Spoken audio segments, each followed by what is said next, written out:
Alright, let's create our first interaction. So, if you want to go to a specific scene to edit it, you choose the right card and then you choose the edit button here.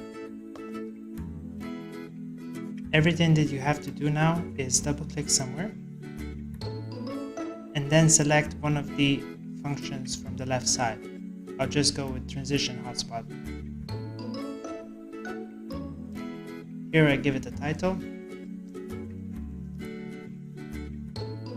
I decide on what hotspot type would I like to have, either icon or polygon. I'm just gonna stick with icon. And under function, I'm gonna select the transition.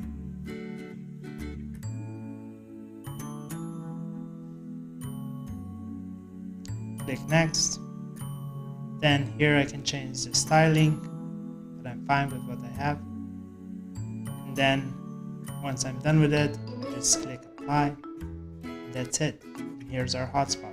If I want to see exactly how that hotspot works for the viewer, I just switch at the bottom to preview.